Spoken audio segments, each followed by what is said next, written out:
Harvey Mindus, a practicing psychologist and a professor at UCLA, is the author of a marvelous book entitled Laughter and Liberation, in which he points out that everyone seems to realize the importance of a sense of humor and agrees that it's one of our most valuable faculties. Thinkers, simple and profound, declare that the ability to see the funny side of things and to laugh at ourselves and our troubles is an asset of the greatest magnitude. It can help us contend with adversity, derive greater joy out of living, and maintain our sanity, yet no one seems to know how to cultivate it. The kind of humor that deserves to be called therapeutic is not the kind that enjoys jokes and comic routines. For delightful as they may be, they are contrived and superficial, bearing about the same relation to therapeutic humor as pretty pictures do to real art. The kind of sense of humor that can help us maintain our sanity moves beyond jokes, beyond wit, beyond laughter itself. It must constitute a frame of mind, a point of view, a deep-going, far-reaching attitude to life. A cluster of qualities characterizes this peculiar frame of mind, and here some of them are. Flexibility. In this case, a person's willingness to examine every side of every issue and every side of every side. Spontaneity. His ability to leap from one mood or mode of thought to another. Unconventionality. His freedom from the values of his time, his place, and his profession. Shrewdness. His refusal to believe that anyone, least of all himself, is what he seems to be. Playfulness. His grasp of life as a game, a tragic-comic game that nobody wins, but that does not have to be won to be enjoyed. And humility, that elusive quality exemplified by the rabbi in this traditional story. A wise old rabbi lay dying, so his disciples lined up next to his deathbed to catch his final words. They arranged themselves in order from the most brilliant pupil to the most obtuse. The brilliant one bent over the prostrate form and whispered, "Rabbi, what are your final words?" "My final words," murmured the ancient rabbi, "are, life is a river." The disciple passed it on to the person next to him, and the phrase traveled like wildfire down the line. When it reached the oath at the end, however, he scratched his head in perplexity. "What does the rabbi mean, life is a river?" he asked. The question, of course, traveled back up the line. "What does the rabbi mean, life is a river?" When the star pupil heard it, he leaned over again. "Rabbi," he implored, for the old man was breathing his last, "what do you mean, life is a river?" And the rabbi shrugged and croaked, "So it's not a river." A man who can shrug off the insufficiency of his ultimate wisdom, the meaninglessness of his profoundest thoughts, is a man in touch with the very soul of humor, and each of the 6 qualities contributes to the kind of sense of humor that is therapeutic. The 6 qualities are the kind of sense of humor each of us needs: flexibility, willingness to examine every side of an issue, spontaneity, unconventionality, shrewdness, playfulness, and humility. So how's your sense of humor these days? You know what typifies the healthy-minded, mature person perhaps more than anything else? To my mind, it's the simplicity of his needs. St. Francis of Assisi said, "I need little, and that little I need very little." If you'll think back to the truly great men and women of our time, and going all the way back in recorded history, you'll find that their lives were characterized by simplicity. Think of Edison, Einstein, Schweitzer, Gandhi. The list is endless, going all the way back to the great teachers of antiquity: Buddha, Socrates, Epictetus, Moses, Christ, all the truly great ones. And their lives were typified by their lack of the weight of possessions, their freedom from being owned by things, gadgets, gewgaws, junk. After his crucifixion, Christ left a robe and a movement that was to change the world. The possessions of Gandhi, following his assassination, could be held in one hand. Now they were all people who lived in the spiritual and mental realms. They were not concerned with their own earthly existence, and we cannot be like them. The completely ascetic life is not attractive to us because we haven't grown inwardly to the point where we can become a Thoreau or a William Yeats. But we can simplify our lives until we have them under our control instead of it being the other way around. Our highly industrialized technological society could not exist 6 months without the farmer. But the farmer could exist all his life and raise a fine family without modern industry or technology, although it would be admittedly much tougher on him. I'm glad we've progressed industrially and technologically to the point we've reached. It's great having the things we need in such abundance, but it's also good to decide upon what it is we need for a good and abundant life, because if you're not careful, it's possible for your possessions to own you. I was on a television show with Zsa Zsa Gabor many years ago, and noticing the enormous diamond she was wearing, asked her if she was afraid of being attacked and robbed, and she said no. A few months later, or perhaps it was a couple of years, I read in the paper that she had been attacked and beaten in an elevator of a New York hotel and her diamond stolen. It had not been insured. Now, all that problem and risk and ultimate loss because of going overboard on the size of a diamond. And a good question is, do I own the things I own for my own pleasure and convenience, or to impress those about me? Getting back to that maturity business, the really mature person couldn't care less if he or she impresses anyone or not. Sometimes people in show business have to go to extremes for publicity, and it's good for their careers. It's a good investment for them unless it endangers their lives and limbs.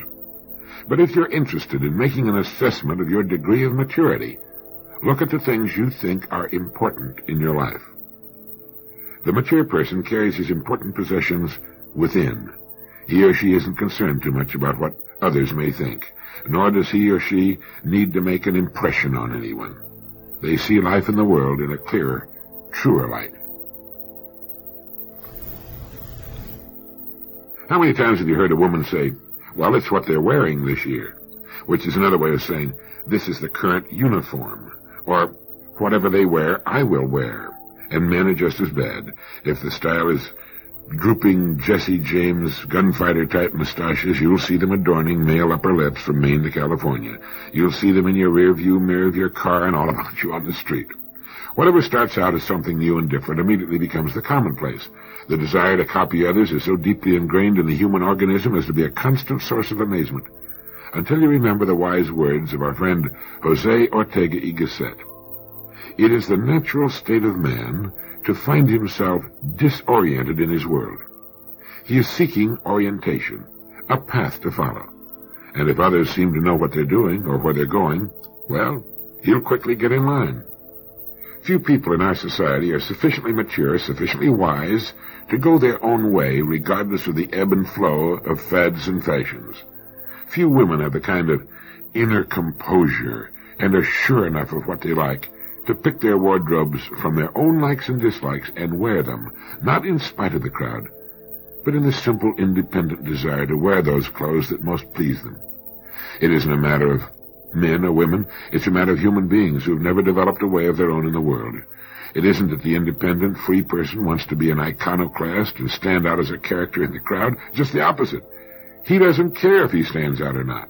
He doesn't need to stand out. He's content with his evolving self. He's growing, he hopes to get better, but he's satisfied with his progress. It's perfectly natural that the person who lacks inner direction will seek to find direction in a group of some kind.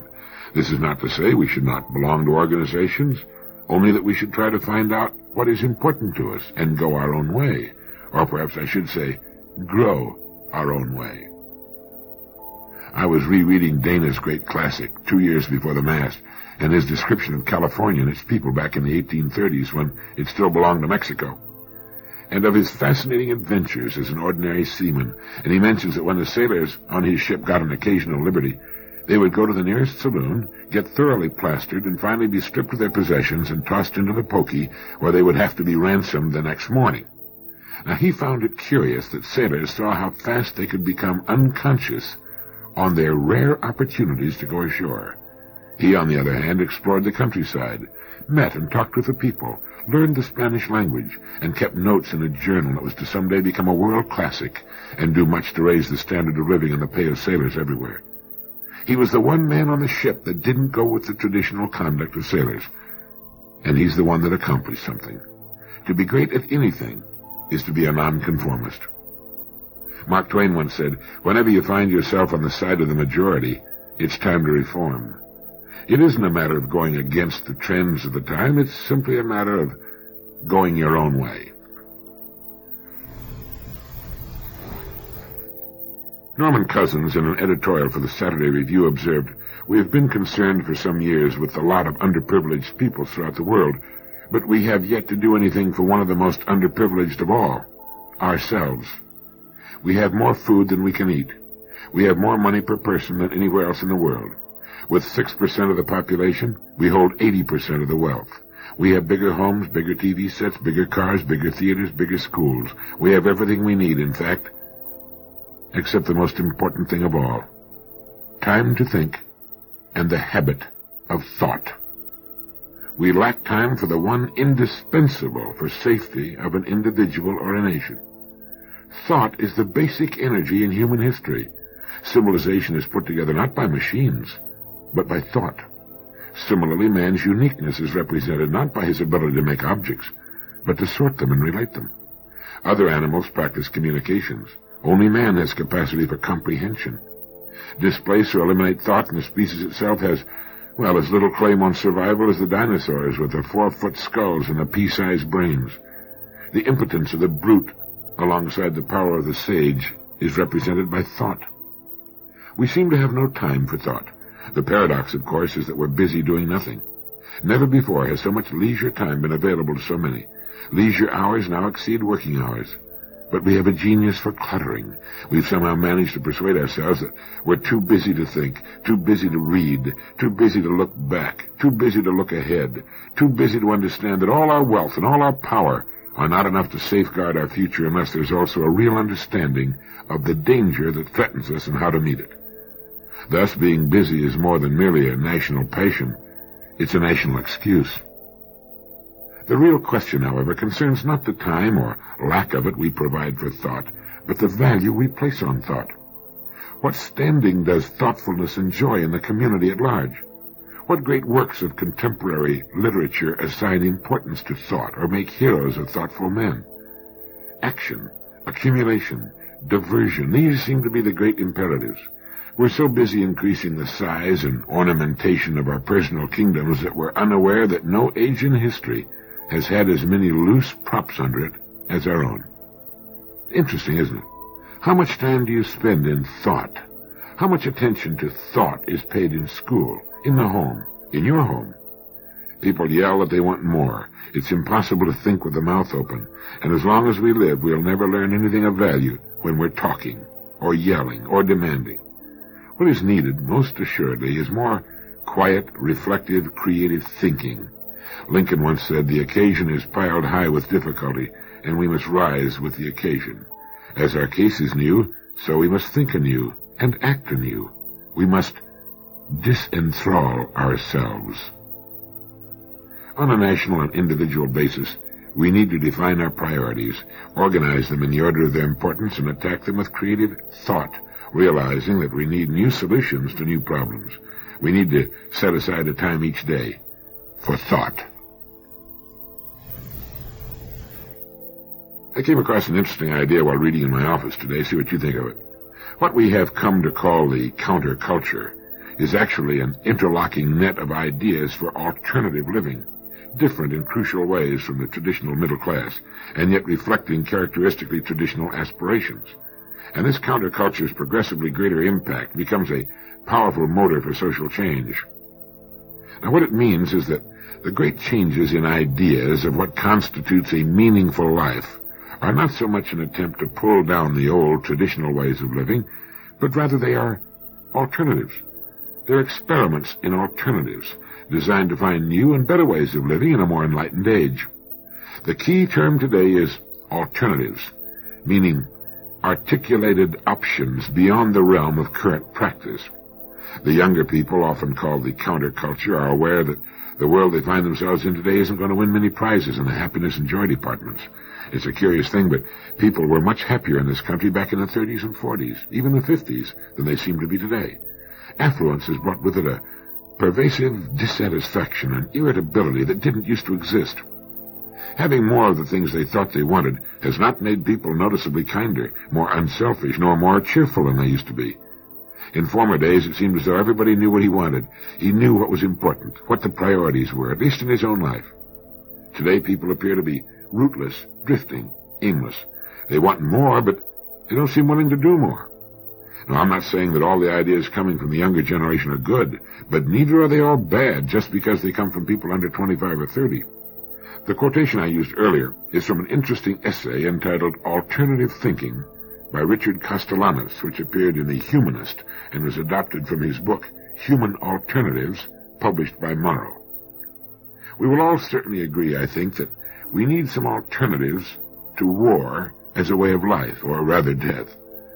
We need alternatives to the carnage on the highway, to the choked ghettos of our city, to increasing pollution. You know, to Buckminster Fuller, pollution is nothing more than resources we're not harvesting. And I have agreed for years that the more reasonable solutions for pollution today involve not less technology, but more, regardless of added expense. It's impossible to turn back the clock as well as undesirable. What is needed is to turn it forward, to find a human second wind. Freedom from some of the threatening forces with which we're faced today, and a renewal of interest, even excitement, with regard to man and his future. I'm delighted that we have this so-called counterculture coming up with alternative ideas for a more meaningful kind of living. It's as ridiculous and stupid for older people to attempt to disregard the ideas of those under 25 as it is for those under 25 to disregard the ideas and solid accomplishments of those over 30.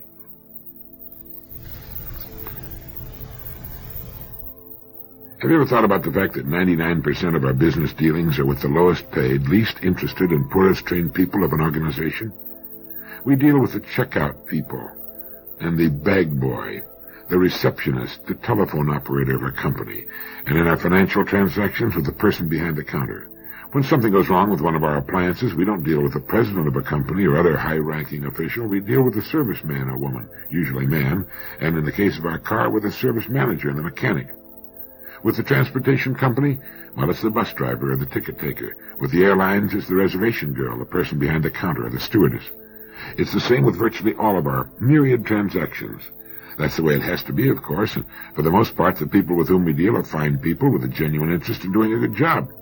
But in all but a very few notable cases, the great bulk of these fine people have not been thoroughly indoctrinated with the company's goals and problems, nor do they receive from the company material calculated to help them grow and mature as persons. Company officers will say the growth and maturity of these people as persons is their own problem and responsibility. And while that's regrettably the case, leaving people to obtain that kind of information on their own is to make certain that 95% of them will do nothing about it. Now, what the business community overlooks is that people are eager for growth, and that as they grow and mature as persons, that growth and maturity is reflected in everything they do, on the job and off. Few top corporate executives have any idea of the almost unbelievable latent force for growth that exists within the people they're now paying. With no increase in personnel, their present people can easily do twice what they're now doing, and perhaps a good deal more than that. Not because they're forced or coerced into doing more, but because they can learn the fun and interest and growth that can be obtained by bringing more of themselves to bear on their lives, all departments of their lives. The fact is that most people, including these top corporate executives, are operating on from 5 to 10% of their true capacity. They are, as Dr. William James of Harvard liked to put it, only half awake, and the great majority are getting by, as Huxley discovered, without too much discredit. The answer, in my opinion, is a steady stream of interesting educational material aimed at motivating a person to push back his mental horizons and see himself as an original, enormously creative and competent person with deep, largely unplumbed reservoirs of ability, even genius, which he has probably habitually failed to use, for the simple reason that to get by in our society, he doesn't have to. There's a perfectly natural tendency on the part of most people to pattern their lives after the lives of those by whom they're habitually surrounded. Lacking the kind of leadership they could have, they passively mold themselves, for the most part, into their existing environment. Poking around in the files, I ran across this item I'd clipped from an old newspaper. It's the United Press story, dateline San Pedro, California, and has to do with a family that inherited $200,000. What did they do with it? They blew it, as they put it, and today they're right back where they were before. The mother of 4 children, who lives with her husband and family in a rented home in San Pedro, inherited the money from her father's estate. It took 2 years for the lawyers to haggle and the government to scrape off its stake, the lawyers to divvy up as much as they could lay their hands on, and when the smoke cleared 1 year later, there was a sum of $200,000 left after all taxes and expenses. That's a tidy sum. Properly invested, it could grow into $1 million before too long.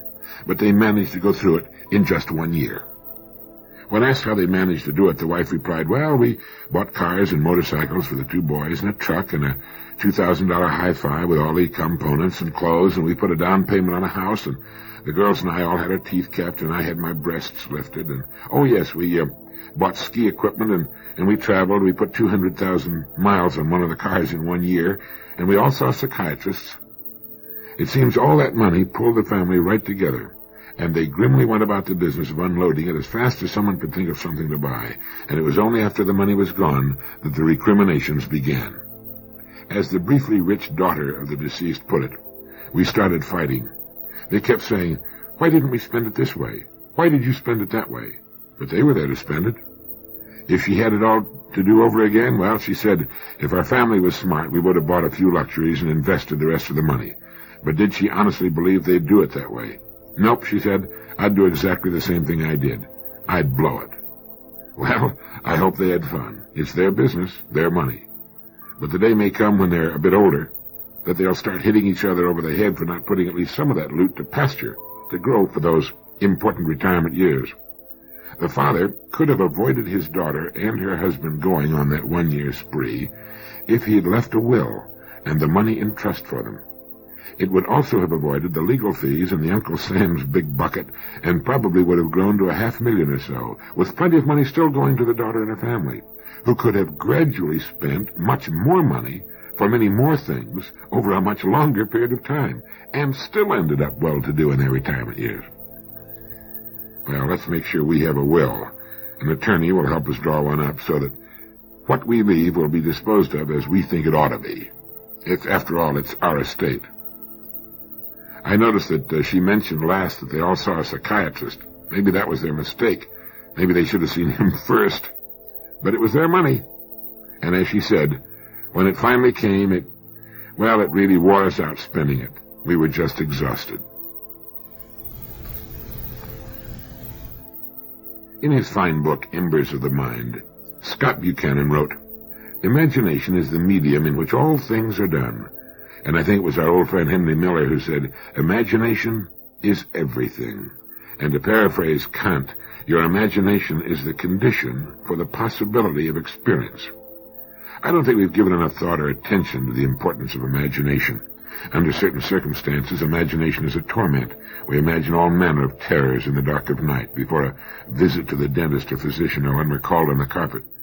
The steer, as he walks toward swift extinction in the packing house, suffers no terrors of the imagination. The blow falls upon a creature experiencing only mild anxiety, perhaps in the presence of strange surroundings. But the condemned human being dies 1,000 times in his imagination. But while the imagination is a scourge, it's also our hope and joy, and, as Scott Buchanan said, it is the medium in which all things are done. It is the seat of self-fulfilling prophecy, as we plan for the goal we've decided to reach. It's the autopilot of our lives, and it works all its life on problems. And here there seem to be 2 main classes of imagination. Those that concentrate on the problem and its possible dire consequences, and those that concentrate on the solution. Now, in the first case, life is a reflection of the problems on which the imagination is focused. In the second, it's a matter of solutions, of overcoming problems. We tend to forget that our opportunities are an exact ratio to our problems. I'm sure there are a few glaring exceptions to that, but it's generally true. The greatest and most successful industries are nothing more than those evolving solutions to problems. The illuminating and heating and cooking industries, the telephone, steel, automobile, and airplane, my bookshelves, my typewriter, my clothes, my home, they're all solutions to problems. Today mankind is faced with towering problems, and his opportunities match them.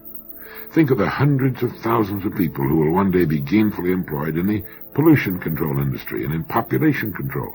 Look at the growth of medicine, of the pharmaceutical industry. Billions of dollars will be earned in disposing of and recycling trash and garbage, all major problems. It reminds me of the old question, whenever there's something wrong, are you part of the problem or part of the answer? It was just some 9,000 years ago that we began banding together in communities and husbanding crops and animals. Since then, every time a human creature stopped what he was doing and got a questioning look on his face, his imagination was at work. And if we can do what we have done in just the past 100 years, there are no problems our imaginations can't solve in the future. Imagination is the medium in which all things are done. How are you doing in the imagination department? In the 19th century, Ralph Waldo Emerson predicted in his journal that American prosperity would go on to madness. And in René Dubos's Pulitzer Prize-winning book, So Human an Animal, he writes, "In the past, great prosperity has often damaged human values and generated boredom. The environmental crisis in the modern world indicates, furthermore, that mismanaged prosperity may destroy human life altogether. Prosperity is a strange and wonderful and terrifying thing where human beings are concerned. It does wonders for a nation up to a point, and the same goes for any organization of value. Prosperity means good health up to a point, and then it militates against good health. Cardiovascular disease has become a modern plague in the United States, with 20 other countries having longer average lifespans, for no other reason than the fact that too many Americans have grown too fat. Prosperity can put a pacemaker in the heart of an infant otherwise doomed, and then kill him 10 to 20 years sooner than he might otherwise live by fattening him to death. As a general rule, prosperity does not bring out the best in a people. Up to a point, yes. Beyond that point, no. You know, in tests with chimpanzees, it was discovered that the young get along perfectly together, playing happily with virtually no discord whatever, until a possession is introduced into the group and given to one chimp. That chimp immediately becomes violently possessive, and the other chimps become restive, wanting whatever it is the one has. It destroys their relationship and introduces sullenness and bickering, where before there was happiness and play. It often works the same way with nations or a community, and it seems people have a way of getting their priorities all fouled up. It's believed that much of the dissatisfaction found in so many millions of people who seem to be rushing headlong in shallow circles is due to mistaken priorities. They're affluent, all right, but often lack the maturity to determine what's really important and good and what isn't. They get confused about what things are simply means to an end and what things are ends in themselves. And after 20 years or so have slipped by, they find themselves standing in the middle of a great collection of junk, which is all in various stages of obsolescence. They often appear like children in a room full of toys, too many toys, so many toys that they're bored to death with toys. As René Dubos put it, in the past, great prosperity has often damaged human values and generated boredom. It seems to many people who have an immature sense of values that there's nothing more to buy. So now what do? Like wind-up toys that have run down, they stand in the midst of all that they once wanted and find that it's not enough. Not nearly enough.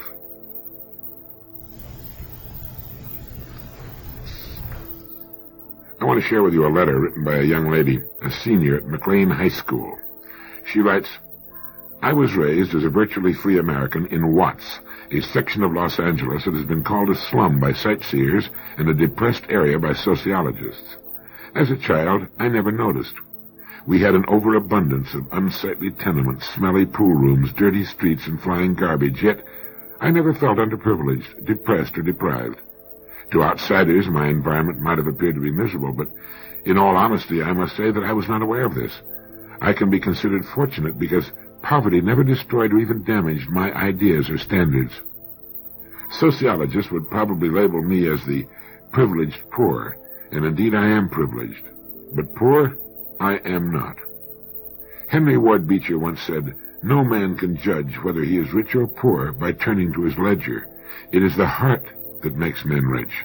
He is rich according to what he is, not what he has.' We moved out of Watts, and 6 years later I began to hear rumors of what I, a person from a slum, was supposed to be. For the first time in my life I realized that Watts had been pictured in many people's minds as a 20th century Tobacco Road. This was after the riots. This was when mass media began to degrade not only Watts, but all lower middle-class communities as well. After the riots, scores of projects were started. Everyone thought he knew the answer. They thought the answer was money. The money began to pour in, trying to force upper middle-class standards on a lower middle-class society. The front-page headlines told of how the people didn't have the money to buy the necessities of life, yet they'd existed, survived, and lived for many years. As time passed, the people began to believe the stories themselves. They no longer wanted to live happily as they had in the past, not luxuriously, but contentedly. Now they saw themselves as others saw them. They felt cheated and left out. The more money that poured in, the more money was needed to satisfy this new thirst. Now Father can go to work and feel like a slave for 8 hours a day, and Sis can't go to school because her clothes aren't good enough. You can bet that when they sit down to meatloaf, they think of others eating steak. All the bills in the legislature can't stop poverty. All the money in the treasury can't buy poverty. People cannot advance as a group until they have the desire to do so. In order for the poor to come out of poverty, they must take the first step themselves. As a teenager and as a former citizen of Watts, I feel that now is the time to inform the younger generation that they can change the present conditions when they accept the fact that no one owes them anything, that now is the time to take the first step out of the impoverished area. As Booker T. Washington phrased it, cast down your buckets where you are. I am, according to books, magazines, and movies, an underprivileged, deprived, depressed person with supposedly no hope for the future. But I stand as a symbol. You can be what you want to be, not disregarding your background, but quite often because of it. This high school senior ended her letter by writing, "But I stand as a symbol. You can be what you want to be, not disregarding your background, but quite often because of it." I hope this girl's letter gets wide dissemination. Thank you.